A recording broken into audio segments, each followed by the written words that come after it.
Assalamualaikum warahmatullahi wabarakatuh. Selamat siang, salam sejahtera untuk kita semua. Perkenalkan, nama saya Indra Purnama Iqbal, SPD MSc. Saya merupakan salah satu dosen tetap di Universitas Mandala Waluya, Fakultas Sains dan Teknologi, Program Studi D3 Sanitasi. Dengan NIDN 09 31 10 9101. Adapun mata kuliah yang saya ampuh adalah penyihatan udara dengan bobot 3 SKS yang dipelajari di semester ganjil. Dalam proses pembelajaran, saya menggunakan metode DIA, yaitu Delivery, Interaction, and Assessment. Adapun capaian pembelajaran mata kuliah penyihatan udara yaitu: pertama, berperan sebagai warga negara yang bangga dan cinta tanah air, memiliki nasionalisme serta rasa tanggung jawab pada negara dan bangsa. Kedua, bertanggung jawab pada pekerjaan yang menjadi tugasnya sendiri di bidang kesehatan lingkungan, serta dapat diberi tanggung jawab atas pencapaian hasil kerja kelompok dengan memperhatikan keselamatan, kesehatan kerja, dan menyusun laporan tertulis secara komprehensif. Ketiga, mampu melakukan pemeriksaan kualitas lingkungan berdasarkan standar, norma, dan baku mutu yang berlaku untuk meningkatkan kualitas lingkungan yang sehat di lingkungan pemukiman, tempat kerja, tempat-tempat umum, rumah sakit, transportasi, dan gudang matra. Keempat, menguasai teknik pemeriksaan kualitas lingkungan berdasarkan standar, norma, dan baku mutu yang berlaku untuk meningkatkan kualitas lingkungan yang sehat di lingkungan pemukiman, tempat kerja, tempat-tempat umum, rumah sakit, transportasi, gudang, dan matra. Dari hasil pembelajaran, mahasiswa diharapkan: pertama, mahasiswa dapat menjelaskan pengertian serta ruang lingkup konsep pencemaran udara. Kedua, mahasiswa dapat menguraikan kualitas udara dalam konsep fisika, kimia, dan mikrobiologi udara. Ketiga, mahasiswa dapat menjelaskan dampak pencemaran udara terhadap lingkungan. Keempat, mahasiswa dapat menjelaskan dampak pencemaran udara terhadap kesehatan. Kelima, mahasiswa dapat menjelaskan standar kualitas udara berdasarkan dengan baku mutu. Keenam, mahasiswa dapat memahami teknik pengendalian kualitas udara. Ketujuh, mahasiswa mampu menunjukkan metode dan prosedur pengukuran. Delapan, mahasiswa mampu melakukan teknik pengendalian kualitas udara. 9. Mahasiswa mampu melakukan pengukuran udara pada komponen iklim. 10. Mahasiswa mampu melakukan pengukuran udara pada komponen kebisingan.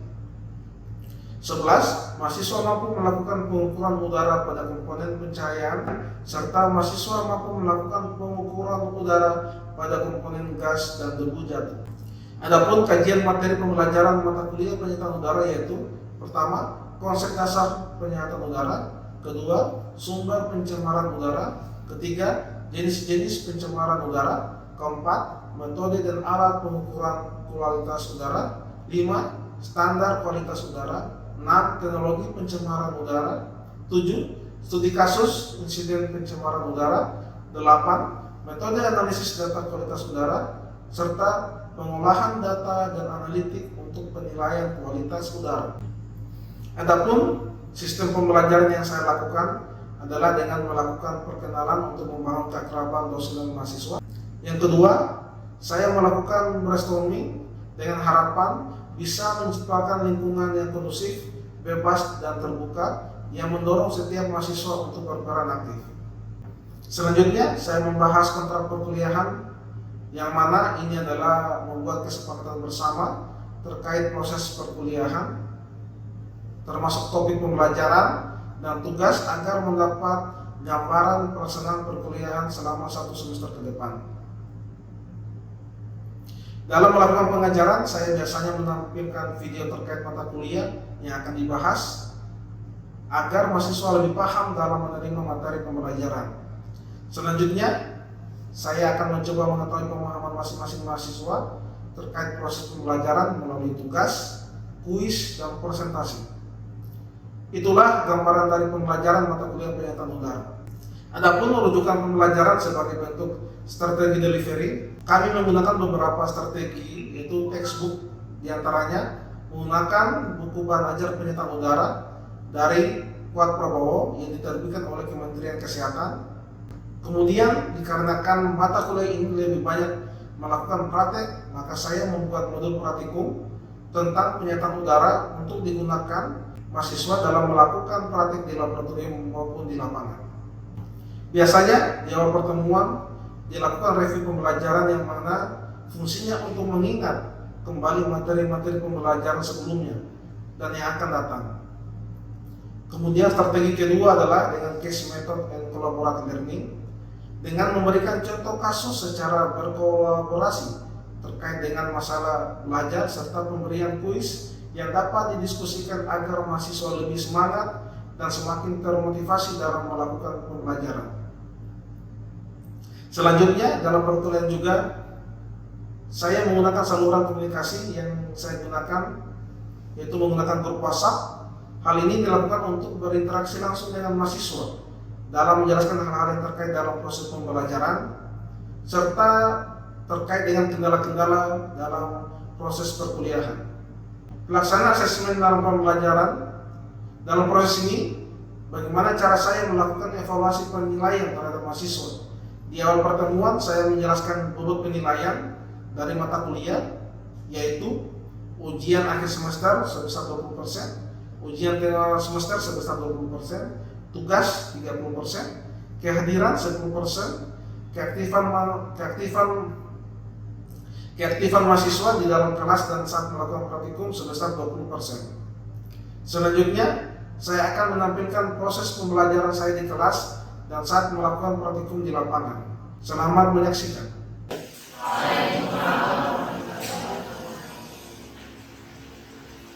Pada siang hari ini kita akan melanjutkan mata kuliah kita, yaitu penyihatan udara. Sebelum kita memulai perkuliahan siang ini, pertama saya akan mengabsen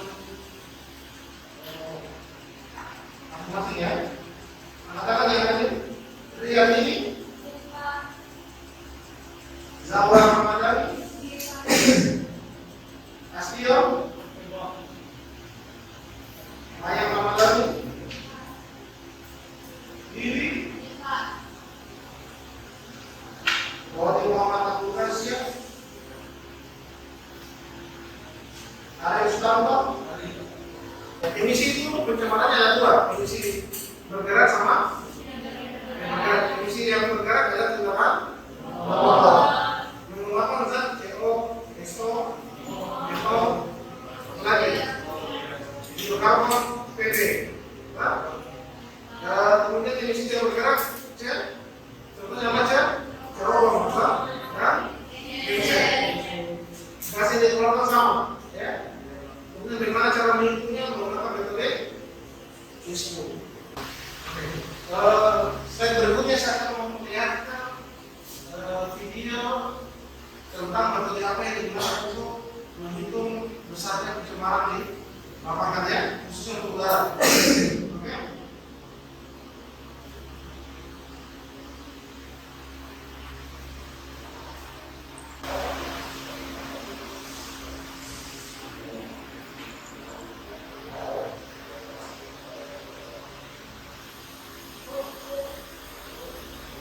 Video ini dibuat oleh Kementerian Lingkungan Hidup untuk menjelaskan bahwa ada suatu metode yang digunakan untuk menghitung besarnya polutan di lingkungan ya.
Hari ini kita akan mempraktikkan cara pengambilan sampel udara, baik itu mengambil lewat gas, menggunakan infuser, ataupun menggunakan HVAS, high volume air sampler, untuk mengambilkan sampel SP-nya.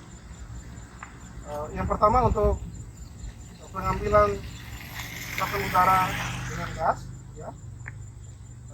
Di sini sudah ada tabung, ya, ada 4 tabung atau 5 tabung. Masing-masing tabung ini akan menarik masing-masing bahan pencemar. Ada SO2, NO2, CO, oksidan, dan hidrokarbon. alat ini. Nanti ketika ingin mempraktekannya akan diisi cairan penyerap atau cairan penangkap untuk menangkap bahan pencemar di udara. Ya.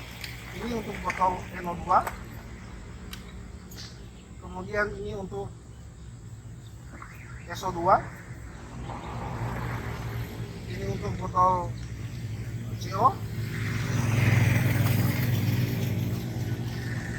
dan ini adalah untuk botol oksigen.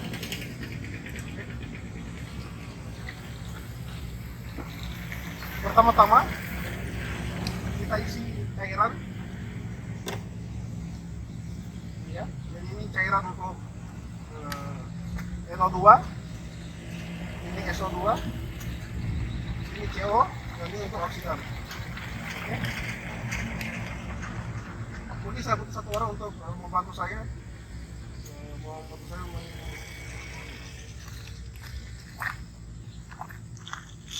Jadi kalian akan harus memasukkan cairan itu di dalam botol ini.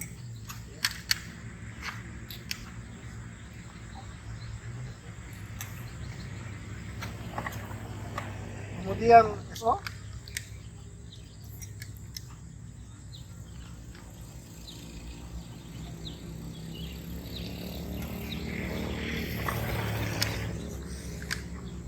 kemudian CO,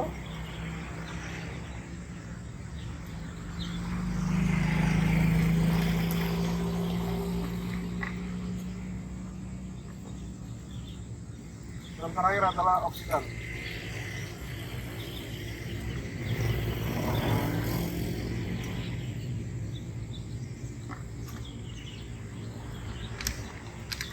Terima kasih.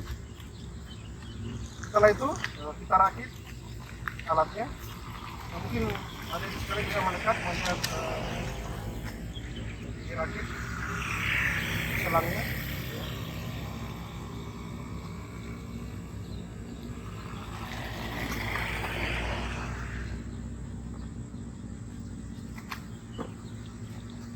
Kemudian alat ini kita nyalakan. Tekan.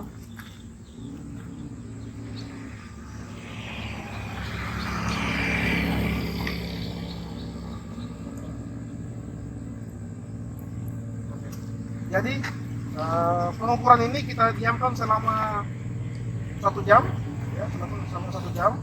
Setelah 1 jam, saya percepat ya. Setelah 1 jam nanti sampel lagi diambil. Mungkin lagi satu orang lagi. Setelah 1 jam, sampelnya lagi diambil. Nah, ini larutan ini di dalamnya sudah terserap bahan pencemar di udara, ya.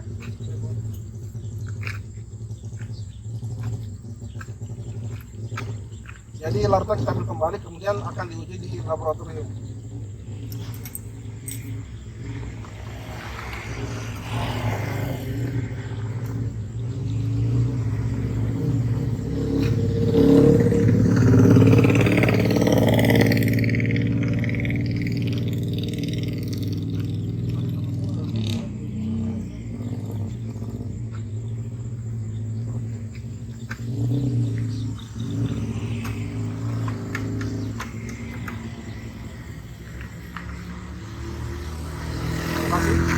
Jadi sampel ini tadi yang sudah berisi larutan penyerap, ya, yang telah menangkap kadar atau menangkap bahan pencemar di udara, ada NO, SO, CO, dan oksigen yang telah diambil kembali. Kemudian sampel-sampel ini akan dibawa di laboratorium untuk diuji berapa kadar yang ada di lingkungan, ya, baik itu NO, SO, CO, dan oksigen. Dipahami semua? Jadi nanti praktiknya seperti begitu, ya. Kemudian kita beralih ke sampel partikulat. Alat ini namanya High Volume Air Sampler, PAS, ya. Ini digunakan untuk menangkap sampel partikulat, entah itu TSP, Total Suspended Particle, kemudian PM10, partikulat meter ukuran 10 mikron, kemudian PM2,5, partikulat meter ukuran 2,5 mikron. Bisa dibantu. Jadi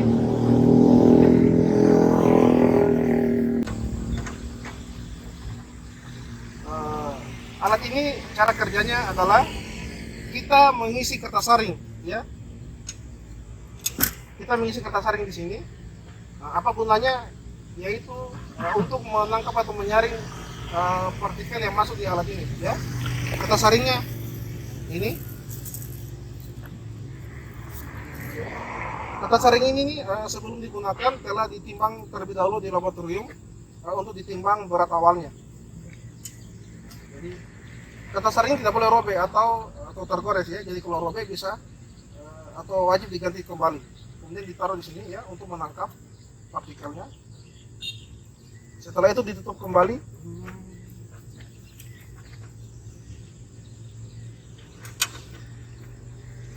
Kembali dikait, ya, dikunci.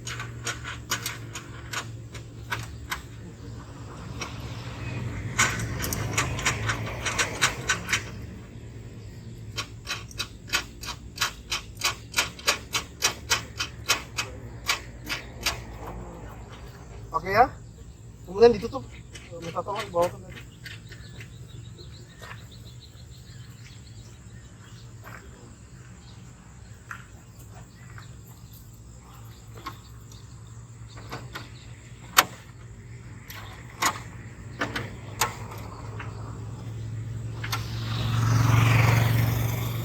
Setelah itu kita nyalakan. Nah, untuk TSP atau HVAC ini kita atur laju alirnya 1,1 sampai 1,7, ya. Kemudian di on kan.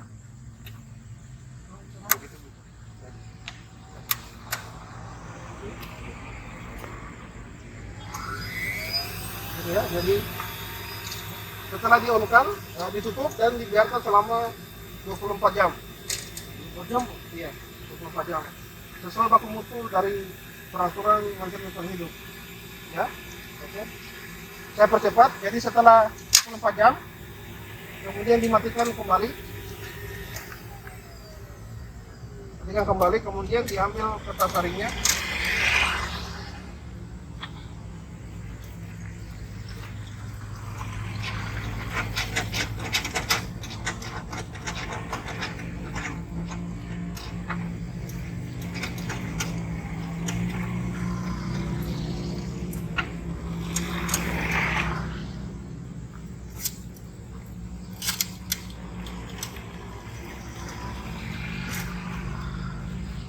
Jadi kertas saring nanti yang akan dibawa lagi di laboratorium, kemudian ditimbang lagi berat setelah dimasukkan dalam alat HVAC dan dihitung melalui analisis yang ditetapkan oleh pemerintah. Dipahami semua? Pak. Kira saja demikian. Mobilitas Swadaya. Wassalamualaikum warahmatullahi wabarakatuh. Waalaikumsalam warahmatullahi wabarakatuh. Demikianlah video pembelajaran saya dari mata kuliah penyiaran udara. Lebih dan kurangnya mohon dimaafkan. Wabillahi taufiq wal hidayah. Wassalamualaikum warahmatullahi wabarakatuh.